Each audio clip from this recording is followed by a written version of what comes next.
Bismillahirrahmanirrahim. Alhamdulillahirabbil alamin. Wa bihi nasta'in ala umurid dunya waddin. Wassalatu wassalamu ala asyrafil anbiya wal mursalin sayyidina wa imamina wa qudwatina wa maulana Muhammadin wa ala alihi wa sahbihi ajma'in wa ala alihi wa sahbihi wat tabi'in wa tabi'it tabi'in wa man tabi'ahum bi ihsanin ila yaumiddin. Amma ba'd. Memberikan zakat mal atau zakat fitrah yang kemudian dijual misalnya, atau zakat fitrah yang pakai duit, lagi marak zaman sekarang zakat fitrah pakai duit, pakai uang transfer begitu, yang nanti akan kita bahas dalam tema sendiri itu, pembahasan itu, ke masjid atau musola.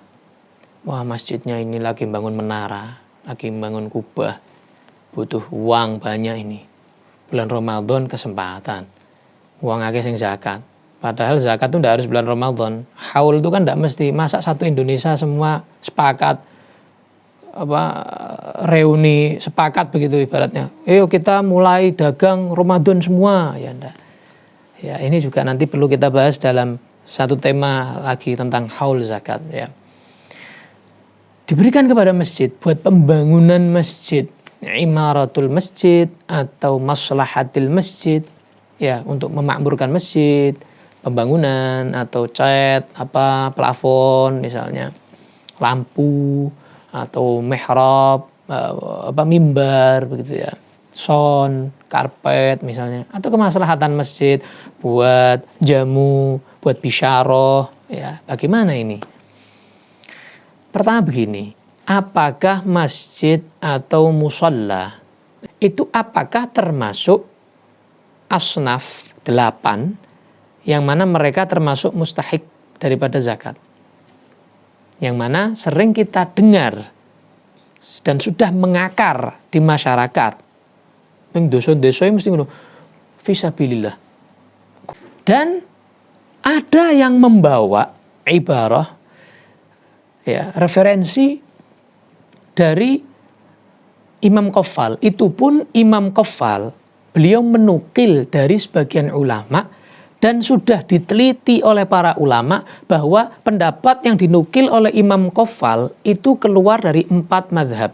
Sedangkan kita diharamkan, bahkan dikatakan fasik seorang yang mengambil pendapat beramal di luar 4 mazhab. Bahaya.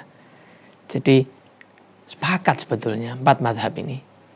Fisabilillah itu ya bukan masjid, bukan musholla, bukan itu. Jadi kalau mereka diberikan zakat atas nama fisabilillah, salah.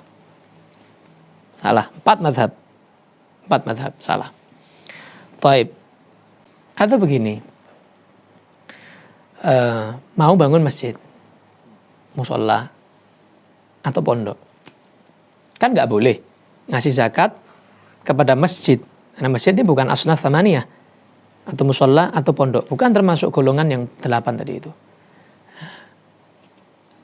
Si wakif misalnya bangun, misal saya bangun masjid, saya beli material atas nama saya, utang, berarti kan saya ghorimin. Orang memberikan zakat kepada saya atas nama ghorimin, bukan ke masjidnya, tapi ke saya, karena saya utangnya banyak. Tapi ini resiko, ya nek ra ono sing ngeki zakat ya bayaran dhewe, kan begitu. Ini gitu ya. Jadi bisa kalau begitu. Jadi si yang bangun ini yang atas namanya dia, bukan atas namanya masjid, atas namanya dia. Jadi utang atas namanya dia berarti termasuk ghorimin. Orang memberikan zakat kepada dia karena dia punya utang material, terserah dia mau digunakan untuk utang bayar masjidnya, utangnya dia pokoknya. Begitu. Jadi bukan untuk masjid atau mushollanya tujuannya, masrifnya, tapi tetap kepada asnaf thamaniyah sesuai syarat-syaratnya, dan jangan sampai meleset. Fisabilillah diartikan, dimaknai, difahami bukan pada selain makna muradnya, maksudnya, tujuannya yang disebutkan Allah di dalam Al-Quran ya. Jadi fisabilillah yang sebenarnya adalah mereka orang-orang yang berperang ya, yang Palestina ya, yang tidak dapat gaji ya, yang dapat gaji, ya yang memang dia berderma, memang pengen jihad, pengen mati syahid gitu ya, bukan mati sangit, mati syahid ya.